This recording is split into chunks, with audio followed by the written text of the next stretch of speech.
नमस्कार साथियों, UPPSC daily news में आप सभी का स्वागत है। मैं हूं अलका पांडे और आज हमारे साथ हैं यूपी पीसीएस 2021 बैच के रैंक नंबर 13 लाने वाले मिस्टर शिवांग सिंह और इनकी जो हुआ है डीएसपी की पोस्ट पर रैंक नंबर 13 आई हुई है। आइए चलिए हम इनसे बात करते हैं। तो पर्सनल बैकग्राउंड के बारे में सबसे पहले बताएँ। मेरी स्कूलिंग मेरे गांव से ही हुई। मेरा ज़िला उन्नाव उत्तर प्रदेश का निवासी हूं। तो जो प्राथमिक और जो माध्यमिक शिक्षा थी ये मेरे गांव से ही 6 से 7 किलोमीटर दूरी पर स्कूल से हुई। फिर मेरा जो इंटरमीडिएट है वो मैंने 2015 में और ग्रेजुएशन 2019 में कंप्लीट किया। बीच में 1 साल का मेरा गैप हो गया था क्योंकि मैंने बीएससी करके 1 साल करने के बाद मैंने छोड़ा था। बीए में मेरे सब्जेक्ट थे पॉलिटिकल साइंस, इंग्लिश लिटरेचर और एंशिएंट हिस्ट्री। उसके बाद मैंने 2021। तो सर उसके बाद फिर जब आपका एमए हो गया, फिर एमए किया था ना आपने? हाँ। फिर उसके बाद आपने फिर कैसे सोचा कि पीसीएस करना है? मैंने एमए से पहले ही सोच लिया था। ग्रेजुएशन के दौरान ही मैंने सोच लिया था कि सिविल सर्विसेज के क्षेत्र में जाना है। तो पहले मैंने स्टार्टिंग की थी 2018 में। जनवरी 2018 को मेरी पहली क्लास थी दृष्टि आईएएस में, वहीं से मेरी जर्नी स्टार्ट हुई।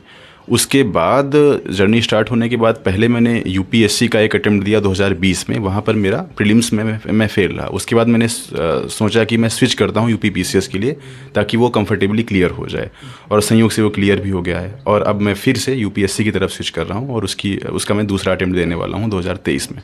बहुत अच्छी बात है। अच्छा, तो फिर आपने फिर कैसे तैयारियां शुरू की? अच्छा, सबसे पहले बता दीजिए कि आपका मीडियम क्या था? मेरा हिंदी मीडियम है। और ऑप्शनल कौन सा लिया आपने? मैंने इतिहास वैकल्पिक विषय के रूप में चुना था। अच्छा, तो जब प्री की आपने स्ट्रेटेजी बनाई तो प्री के लिए फिर क्या क्या फॉलो अप किया कि जो कि यहाँ तक आ पाए?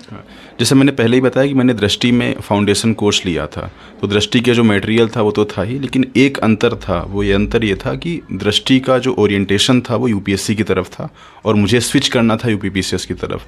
तो मैंने बेसिक डिफरेंस देखा कि यूपी पीसीएस और यूपीएससी में प्री के स्तर पर क्या डिफरेंस है। तो 2 या 3 अंतर हम पाते हैं। पहला, करंट अफेयर के क्षेत्र में। करंट अफेयर में वहाँ पर एनालिटिकल क्वेश्चन आते हैं, यहाँ पर पूरे के पूरे फैक्चुअल आते हैं। तो ये एक मैंने स्ट्रेटजी चेंज की दृष्टि से बियॉन्ड जा करके। दूसरा अंतर कि वहाँ पर एनवायरनमेंट और इकोनॉमी का सेक्शन बहुत ज़्यादा आता है यूपीएससी के प्रीलिम्स में। यहाँ पर एनवायरनमेंट और इकोनॉमी मुश्किल से 10 से 15 क्वेश्चन आते हैं। ये दूसरा अंतर। तीसरा अंतर था बैक ईयर क्वेश्चन का रिपीटेशन। यूपीएससी में रिपीटेशन का अनुपात जो है वो कम होता है यूपी पीसीएस की तुलना में। तो यूपी पीसीएस में अनुपात ज़्यादा होता है रिपीटेशन का, इसलिए यहाँ पर पीवाईक्यू बहुत ही इंपॉर्टेंट हो जाते हैं। इन 3 अंतरों को मैंने ध्यान में रखते हुए यूपी पीसीएस की तैयारी शुरू की और पहला अटेम्प्ट में सफलता मिल गई। किसी वेबसाइट को भी फॉलो किया या सिर्फ दृष्टि आईएएस को? दृष्टि आईएएस को मैंने फॉलो किया। दृष्टि आईएएस की ही एक वेबसाइट है करंट अफेयर की। फिर मैंने जैसे बताया कि जो दृष्टि का ओरिएंटेशन था वो यूपीएससी को लेकर के था, तो फिर मैंने कुछ दिन बाद वो वेबसाइट भी फॉलो करनी बंद कर दी क्योंकि मुझे यूपी पीसीएस का देना था और यूपी पीसीएस का करंट अफेयर पूरी तरह से मैगजीन से ही आ जाता है। अच्छा, उसके बाद फिर जब प्री की आप तैयारी करना शुरू किए तो कौन सी बुक्स वगैरह थी, वो बुक्स राइटर वगैरह किससे तैयारी की जाए? जैसे हिस्ट्री हो गया, ज्योग्राफी हो गया, ये सारी चीज़ें दृष्टि के नोट्स ही थे या फिर कोई बुक वगैरह फॉलो अप किया आपने? हाँ, 2 तरह से मैं बता सकता हूँ। 2 स्तर हैं एग्ज़ाम के, हैं तो 3 स्तर, लेकिन इंटरव्यू का तो बाद में ही हो जाता है अपने आप, और इंटरव्यू का इतना बड़ा रोल भी नहीं है यूपी पीसीएस में क्योंकि वो 100 नंबर का ही अब हो गया है। अब जो पहले के 2 स्तर जो बचे, प्रारंभिक परीक्षा और मुख्य परीक्षा। प्रारंभिक परीक्षा की बुक्स में यूपी पीसीएस में सबसे बड़ा मेरी सफलता में योगदान था घटना चक्र का जो पीवाईक्यू था। वो पीवाईक्यू मैंने 3 सब्जेक्ट सेलेक्ट किए थे क्योंकि मैंने देखा कि 3 ही सब्जेक्ट ऐसे हैं जिनका पीवाईक्यू सबसे ज़्यादा रिपीट होता है। वो है हिस्ट्री, ज्योग्राफी और साइंस। ये हो गए इन 3 सब्जेक्ट का। पॉलिटी में जो गीता कुरान है ही लक्ष्मीकांत। उसके बाद इकोनॉमी में मेरा बैकग्राउंड चूँकि बन चुका था इकोनॉमी में दृष्टि आईएएस की कोचिंग से, और यहाँ पर 4 से 5 क्वेश्चन ही केवल प्रीलिम्स में आते हैं इकोनॉमी के, तो इसलिए इकोनॉमी के लिए मैंने कुछ भी अलग नहीं किया सिवाय दृष्टि के नोट्स के। फिर प्रारंभिक परीक्षा के बाद अब जब दूसरा चरण आता है मुख्य परीक्षा का, तो यहाँ पर वैकल्पिक विषय और जीएस 2 हैं। एक अंतर यहाँ पर यह है यूपीएससी की तुलना में कि यहाँ पर जो जनरल हिंदी का पेपर है उसके भी मार्क्स जुड़ते हैं। तो मैंने जनरल हिंदी के लिए एक वाइट कलर की बुक आती है आदित्य पब्लिकेशन की, वो मैंने जनरल हिंदी के लिए फॉलो किया। फिर जीएस का मेरा दृष्टि के नोट्स से ही हो गया और मैंने मंथली मैगजीन से नोट्स बनाए थे। विजन आईएएस की जो मंथली मैगजीन है उससे मैंने हर टॉपिक वाइज नोट्स बनाए, तो वहाँ से स्टैटिक हो गया जो जीएस का है कंपलसरी वाला पार्ट। फिर वैकल्पिक विषय में आते हैं। वैकल्पिक विषय मैंने सिर्फ एक ही सोर्स फॉलो किया, मणिकांत सर का स्टडी मटेरियल। दोनों मैंने स्टडी मटेरियल फॉलो किए, एक उनका क्लासरूम नोट्स और एक उनका प्रिंटिंग मटेरियल। दोनों फॉलो करने के बाद मेरी तैयारी लगभग कंप्लीट हो गई थी। अब एक जो चरण बच रहा था, एक जो पार्ट बच रहा था मेजर, वो है मेंस का करंट अफेयर। और मैंने बैक ईयर जो PYQ है उससे ये पाया था कि जो मेंस का करंट अफेयर है वो सिर्फ 3 सब्जेक्ट में आ रहा है, साइंस, IR और कभी कभी इकोनॉमी का क्वेश्चन। इसके अलावा कोई भी सब्जेक्ट मेंस में करंट अफेयर से नहीं पूछ रहे हैं, UPPCS के 5 साल का जो ट्रेंड था उसके हिसाब से। तो मैंने इन तीनों का ही मेंस 365 ले लिया था और उससे करंट अफेयर हो गया। तो ये मेरी कंप्लीट स्ट्रेटजी थी प्री और मेंस के लिए। और ऐसे आपने कैसे किया? हाँ, ऐसे मैं भूल गया, माफ़ कीजिएगा। ऐसे के लिए सबसे पहले मैंने एक कोटेशन की लिस्ट बना ली थी। वो किसी एक सोर्स से नहीं बल्कि अलग अलग सोर्सेज से। कभी कभी बचपन से ही कुछ कहानियाँ याद हैं, बचपन से कुछ कोटेशन याद हैं, कबीर के दोहे याद हैं, तो वो अलग अलग कैटेगरी में कर लिया मैंने। एक रजिस्टर मैंने बनाया, उसमें पॉलिटिकल ऐसे के लिए कोटेशन अलग 3-4 पेज में, फिर इकोनॉमिक, कोई अगर इकोनॉमिक बैकग्राउंड का कोई टॉपिक आता है ऐसे में, उसके लिए 4-5 पेज का अलग कोटेशन, फिर कल्चरल कोई ऐसे आता है उसके लिए अलग। इसी तरह करीब 20 पेज में मेरे कोटेशन बन गए थे और करीब वो कोटेशन से 100 से 150 कोटेशंस, ताकि मैं कम से कम हर ऐसे में, एक ऐसे में 5 से 6 कोटेशन यूज कर सकूं गद्य और पद्य को मिला करके। तो ये कोटेशन की लिस्ट बनाने के बाद फिर मैंने ज़्यादा से ज़्यादा प्रैक्टिस की। प्रैक्टिस के तहत मैंने करीब बहुत ज़्यादा नहीं तो 10 से 15 ही ऐसे लिखे थे, क्योंकि टाइम उस समय कम था, मेरा पहला अटेम्प्ट था, तो ऐसे पे मैंने कम ध्यान दिया था अदर की तुलना में, क्योंकि मेरे पास कोटेशन की लिस्ट तैयार थी। तो मुझे पता था कि GS कंप्लीट होने के बाद ऐसे में मैं अच्छे से कर सकता हूँ। फिर अब एक बूस्टअप करने के लिए मैंने निबंध दृष्टि की किताब ली थी, हालांकि बहुत उपयोग उसका नहीं हो सका, आशा है कि आगे उसका उपयोग ज़्यादा होगा। तो यही अभी तक ऐसे की स्ट्रेटजी थी। फिर इंटरव्यू के लिए कैसे क्या किया आपने? हाँ, तीनों ही चरण में मुझे, मेरा सबसे जो फेवरेट चरण है वो है इंटरव्यू का। सबसे कंफर्टेबल और सबसे आसान मुझे इंटरव्यू लगता है, ये मेरी पर्सनालिटी के अकॉर्डिंग।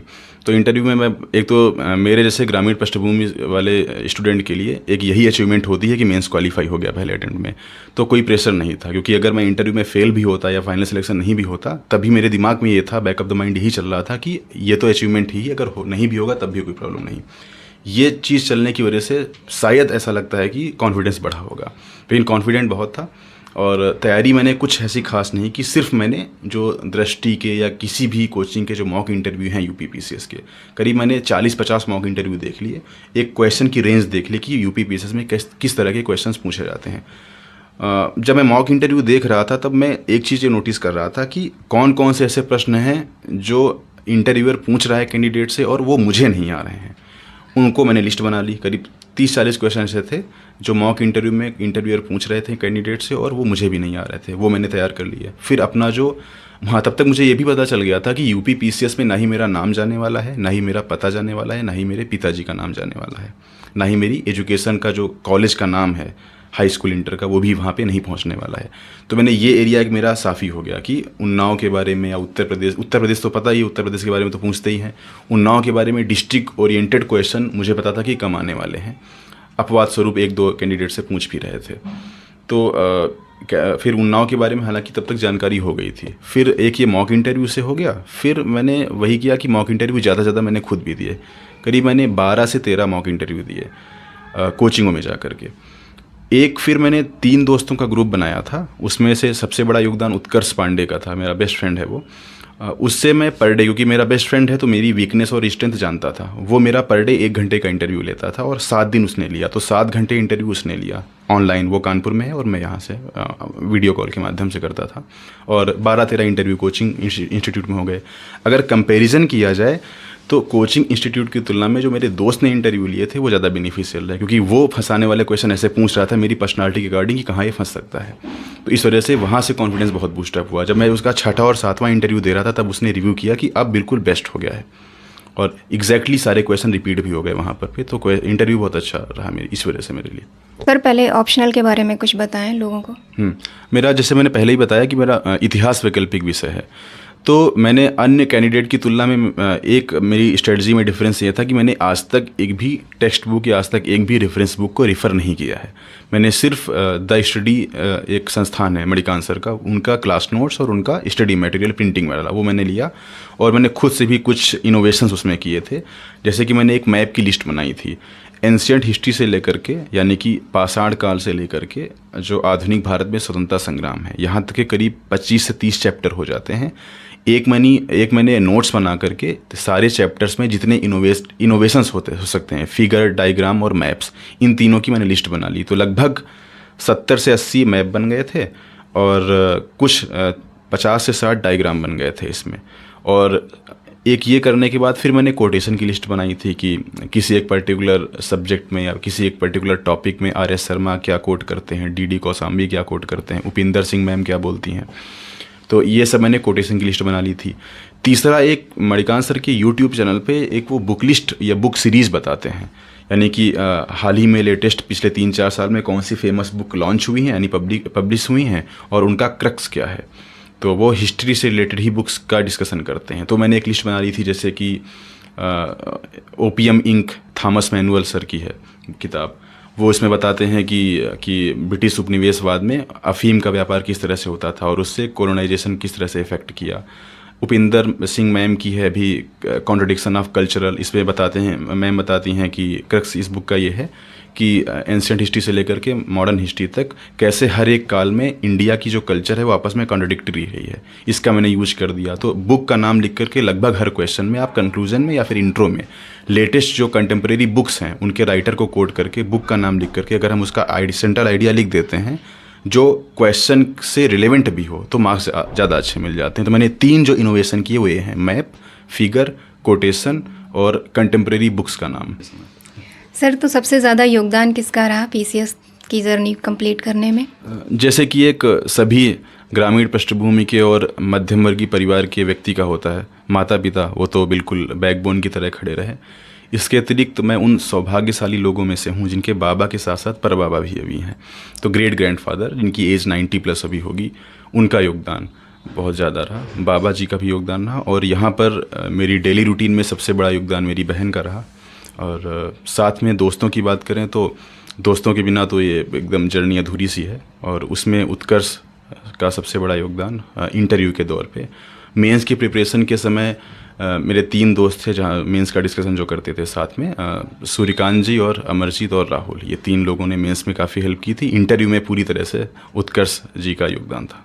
आप PCS 2021 में यंगेस्ट डिप्टी SP के पद पर चयनित हुए हैं, तो इस दौरान आपको क्या कठिनाइयाँ लगी लाइफ में, वो बताएं।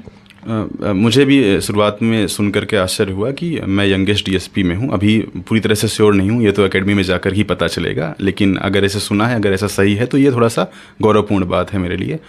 अगर इस दौरान इस जर्नी में कठिनाइयों की बात करूं तो जैसे मैंने बताया कि पृष्ठभूमि मैटर करती है।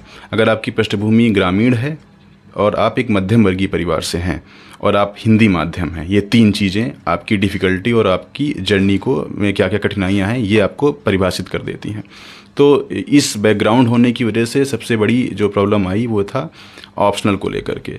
गाइडेंस की कमी थी फैमिली में, कोई भी इवन गवर्नमेंट जॉब में भी नहीं है मेरी खास फैमिली में, तो इस वजह से गाइडेंस की कमी थी जो यहाँ आकर के कोचिंग और मेरे जो श्रेष्ठ गुरुजन थे उन्होंने कमी पूरी की और इस कमी को पूरा करने में दोस्तों ने योगदान दिया काफ़ी।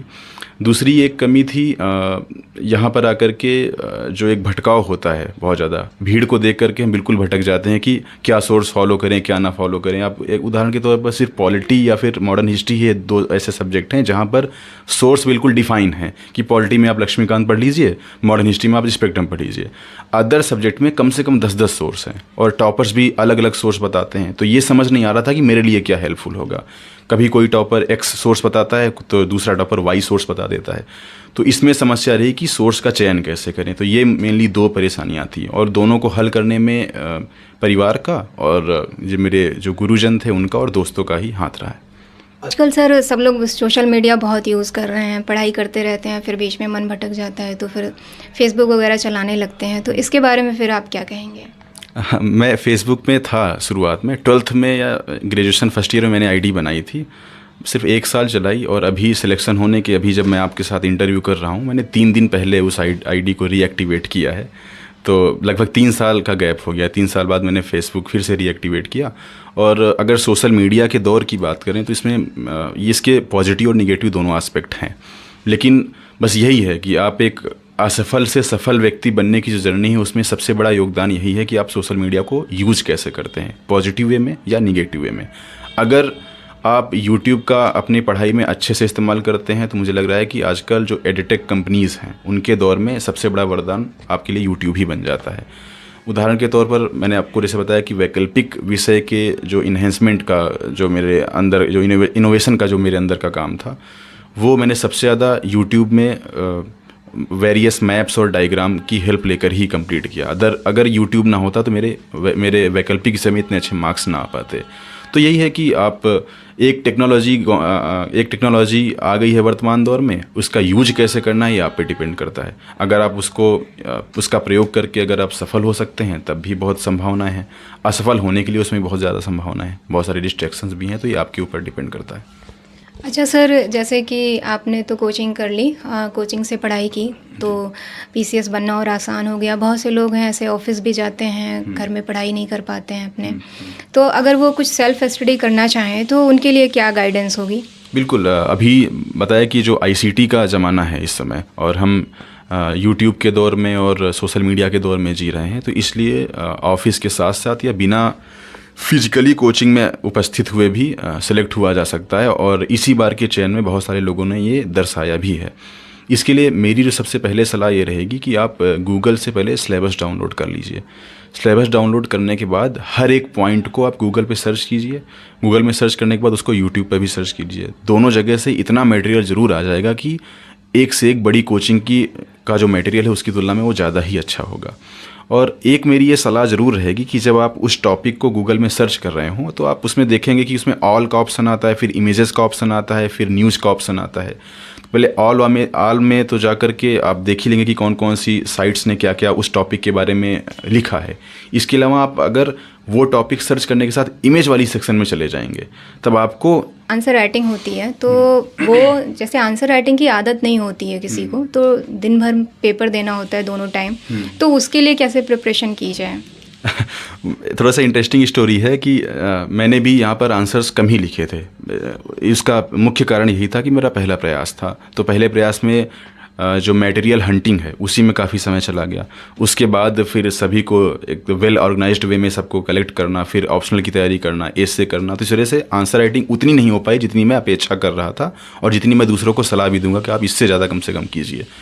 तो इसलिए जब मैं वहाँ पर गया तो मेरे लिए चैलेंजिंग था थोड़ा सा, लेकिन जब आप 3 घंटे का पेपर दे करके निकलते हैं तब आप इधर उधर ज़्यादा रिलैक्स करने की बजाय अगर आपके पास जो शॉर्ट नोट्स बनाए हुए हैं, शॉर्ट नोट्स का अगर आप रिवीजन कर लेते हैं, और आप जैसे मैंने क्या किया था, शॉर्ट नोट्स का रिवीजन तो किया ही था, साथ में जो बीच का समय बच रहा था उसमें मैंने ब्रेकफास्ट करने के साथ साथ मैंने जो फिगर और डायग्राम वाली लिस्ट थी मेरी, जैसे जीएस पेपर 2 होना है पेपर 1 ख़त्म होने के बाद, तो पेपर 2 की जितनी डायग्राम वाली लिस्ट है वो आप फटाफट देख लीजिए। मैप्स की लिस्ट देख लीजिए कि पेपर 2 में कौन कौन से मैप बन सकते हैं। आईआर में सबसे ज़्यादा स्कोप होता है मैप बनाने का, तो ये 2 चीज़ें आप कर सकते हैं दोनों के बीच में। फिर आप जब पूरा दिन ख़त्म हो जाए उसके बाद आपकी डाइट हल्की होनी चाहिए, एक अच्छा उपाय होगा इसको टैकल करने के लिए प्रॉब्लम को। और इसीलिए अब उस समय जब प्रीलिम्स निकल जाता है तो आप सारे बच्चों को जब देखते हैं मेंस देते हुए तो अपने आप ही एक अलग तरह का उत्साह आ ही जाता है। तो ये प्रॉब्लम मुझे नहीं लगता बहुत ज़्यादा होती है, सिर्फ वहाँ पर आंसर आप कंप्लीट कर लीजिए किसी भी तरह। तो सर जैसे आंसर राइटिंग का होता है, लोग ये सोचते हैं कि प्री का रिज़ल्ट आ जाए उसके बाद उनका जब प्री क्वालिफाई हो जाए फिर वो मेंस की आंसर राइटिंग की शुरुआत करना चाहते हैं, तो बहुत ही कम समय बचता है उस समय, तो उसके लिए फिर कब से मेंस की राइटिंग करनी शुरू की जाए, क्या रहेगा सही, कितना समय पहले सही रहता है? हाँ, मुझे लगता है कि प्री निकलने के बाद अगर आप पहली बार मेंस की आंसर लिख रहे हैं तो ये गलत रणनीति है। आप पहले ही कर दीजिए। पहले कब कीजिए? जब आप मेंस की तैयारी कर रहे हों, जब बेसिक मेंस पढ़ रहे हों, तो सबसे अच्छा तरीका है मेंस को मेमोराइज़ करने का कि आप आंसर फॉर्म में मेमोराइज़ कीजिए उसको। कोई मान लीजिए उदाहरण के तौर पर पॉलिटी में आपने राष्ट्रपति पढ़ा, राष्ट्रपति का टॉपिक पढ़ लिया, पढ़ने के बाद आपने शॉर्ट नोट्स बना लिए। अब शॉर्ट नोट्स बनाने के बाद ये देख लीजिए कि पीवाईक्यू में क्या प्रेसिडेंट के ऊपर यूपीएससी या पीसीएस में कोई क्वेश्चन आया है। जितने क्वेश्चन आए हैं सबको खुद से लिखने की कोशिश कीजिए। फिर लिखने के बाद पीवाईक्यू का कोई ना कोई पब्लिकेशन ज़रूर ही निकाला हुआ होता है सारे आंसर्स, उनसे आप अपने आंसर को उनसे मैच कर लीजिए कहाँ कहाँ पर हम इन्हेंसमेंट कर सकते हैं। तो ये एक तरीका है कि आप जब मेंस की तैयारी बेसिक लेवल पे करें तब भी कुछ एक टॉपिक पर या फिर दिन में एक बार या वीक में 2-4 आंसर लिखते रहिएगा। सर तो जैसे इंटरव्यू के दौरान लोग मानते हैं कि जैसे इंग्लिश आनी चाहिए, तो क्या ऐसा कुछ होता है कि इंग्लिश आए तो ज़्यादा प्रेफर होगा वहाँ पे इंटरव्यू के दौरान, या हिंदी वालों का चलता है उतना ज़्यादा? नहीं, बिल्कुल माध्यम का तो मुझे लगता है कि प्री और इंटरव्यू ये 2 एक ऐसे चरण हैं हर सिविल सर्विसेज एग्ज़ाम के। प्री और इंटरव्यू में माध्यम का बिल्कुल ही रोल नहीं है कि ये माध्यम ज़्यादा प्रेफरेबल है या फिर ये कम है, इसको ज़्यादा तवज्जो दी जाएगी या फिर दूसरे को कम दी जाएगी, बिल्कुल नहीं। मेंस में थोड़ा सा है आंसर राइटिंग स्पीड के मामले में। अंग्रेजी माध्यम का जब हम आंसर लिखते हैं तब हम सिर्फ हॉरिजॉन्टल हमारी पेन चल रही होती है, जब हम अंग्रेजी माध्यम का आंसर लिखते हैं तो हमारी वर्टिकल पेन चल रही होती है। जब हम हिंदी माध्यम का आंसर लिखते हैं तो हॉरिजॉन्टल और वर्टिकल दोनों चल रही होती है। साथ में हलंत, आधा, ता, पा, ये सब लिखने में आंसर राइटिंग की स्पीड में सिर्फ मेंस में एक लेवल पे फ़र्क आ जाता है। बल्कि इसके अलावा अगर देखें प्रीलिम्स में और इंटरव्यू में 1% का भी फ़र्क नहीं पड़ता मेरे हिसाब से। और जैसे मैंने बताया कि मैंने इंटरव्यू दिया और वहाँ पर जो पैनल था बिल्कुल भी कहीं से भी उस पैनल ने मुझे आभास नहीं कराया कि मैं हिंदी माध्यम से हूँ और इस वजह से मुझे वो नेग्लेक्ट कर रहे हो या फिर इग्नोर कर रहे हो। तो मुझे नहीं लगता कोई भी फ़र्क पड़ता है। सर, जो यूपीपीएससी डेली न्यूज़ पर चैनल पर जो लोग जुड़े हुए हैं उनके लिए कुछ मोटिवेशन के तौर पर आप क्या कहना चाहेंगे? मुझे लगता है कि जितने भी स्टूडेंट हैं जो न्यू कमर हैं, 2 तरह के स्टूडेंट होंगे आपके चैनल पर। एक जो बिल्कुल नए तैयारी करना शुरू किए हैं और एक जो 1-2 अटेम्प्ट दे चुके हैं प्री मेंस या फिर इंटरव्यू में फेल हुए हैं, यानी मेरिट लिस्ट से आउट हुए हैं। दोनों लोगों का या दोनों वर्गों के लोगों के लिए अलग अलग मोटिवेशन का सोर्स हो सकता है। जो न्यू कमर हैं वो सबसे पहले ये ध्यान कर लें कि वो किस वजह से इस फील्ड में उतरना चाहते हैं, और ये भी देख लें कि यहाँ पर सफलता दर बहुत ही कम है, यानी कि आपके पास मार्जिन ऑफ एरर बहुत कम है। तो बिना गलती किए सिर्फ डेडिकेशन के साथ लगे रहें और ये ज़रूर देख लें कि आपको अपने माता पिता का नाम रोशन करना है। इसी को ध्यान में रखकर आप रोज़ तैयारी कीजिए। और जो फाइनल मेरिट लिस्ट से चूक गए हैं उनके लिए मेरी शुभकामनाएं। वो ऑलरेडी बहुत ही अच्छे स्टूडेंट हैं और सिर्फ अपनी स्ट्रेटजी को थोड़ा सा अगर रीडिफाइन करके और थोड़ा सा अगर और जोर लगा दें तो वो फिर से सिलेक्ट हो सकते हैं। सर, आपकी हॉबीज़ के बारे में कुछ बताएं। मेरी हॉबी बचपन से ही क्रिकेट खेलना रही है, जैसे कि एक आम नवयुवक की होती है अगर वो भारत का निवासी है तो वही क्रिकेट खेलना और साथ में रीडिंग की एक हॉबी थी जिसने शायद मुझे प्रमोट भी किया कुछ हद तक यूपीएससी की फील्ड में।